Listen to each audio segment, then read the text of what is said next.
Good morning. रात्री मस्त असं इडल्याचं बॅटर तयार करायला ठेवलं होतं. सकाळी उघडून पाहिलं तर खरंच खुसखुशीत म्हणजे असं फुगेल होतं ते.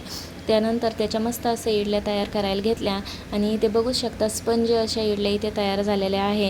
सगळ्या मी त्या एका ताटामध्ये काढून घेतल्या आणि इतक्या सुंदर निघल्या त्या, म्हणजे अशा जास्त चिटकल्या नाही, काही नाही.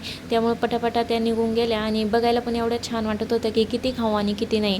त्या सगळ्या मी एका ताटात काढून घेतल्या. लगेच इथे आमचा खादोबा तयार होताच. ओवीला इतक्या इडल्या आवडतात की तिने काढल्याबरोबर एक एक उचलून खात होती आणि त्या गरम होत्या तरी सुद्धा तिचं खाणं चालूच होतं. त्या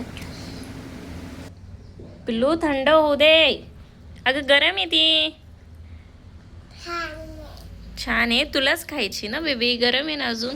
आणि दुपारी तिचं पार्सल आलेलं होतं जे की आम्ही ते रिसीव केलं. आम्ही तिला पहिले छोटे ब्लॉग्स मागवले होते, पण ते तिला एवढे व्यवस्थित खेळता येत नव्हते, म्हणून ह्यावेळेस तिला मोठाले ब्लॉग्स मागवले आणि जे की ती खूप त्याला एन्जॉय करत आहे. त्यानंतर संध्याकाळच्या टायमाला इथे पालखी चालली होती आणि त्यामुळं म्हटलं चला आपण सुद्धा दुरून दर्शन घ्यावं आणि थोडंसं तुमच्यासोबतसुद्धा हा क्षण शेअर करावं म्हणून इथे मी हा क्षण दाखवलेला आहे. खरंच खूप छान वाटतं असं काहीतरी देवाचं दिसलं की.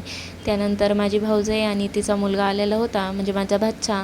ते असे खाली खेळत होते आणि हिचं ओवीचं मध्येच असं पळणं सुरू होतं. ती घोड्यावर बसलेला होता आणि ती त्यांच्या मागं पळत होती. त्यानंतर संध्याकाळी पटापटा असा स्वयंपाक करून घेतल्या, पोळ्या वगैरे करून घेतल्या आणि आता उन्हाळा आहे म्हटल्यावर आंब्याची भाजी झालीच पाहिजे, म्हणून कैरी आणली होती ते मी कट केली आणि ते परतायला टाकली. एकीकडं गूळ काढून घेतला आणि ते परतानं होऊस तर त्यानंतर त्यात मी थोडंसं लाल तिखट आणि मसाला ॲड केला आणि वरून गूळ टाकून दिला.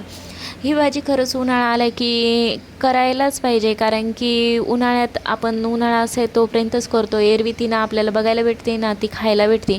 त्यामुळं खरंच एवढी सुंदर लागते ही भाजीने, तुम्ही नक्की करून बघा. आणि कोणी कोणी यात शेंगदाण्याचं कूटसुद्धा ॲड करतं आहे, पण मला आवडत नाही म्हणून मी नुसतं गूळ टाकते आणि थोडंसं पाणी शिजेपुरतं टाकते आणि एवढी अप्रतिम लागते की किती खावा आणि कितीक नाही. आणि त्याचबरोबर डाळ मिरचू केलेलं होतं मुगाच्या डाळीचं आणि अशा प्रकारे हा व्लॉग एंड केला. कसा वाटला तुम्हाला नक्की कमेंटमध्ये सांगा. धन्यवाद.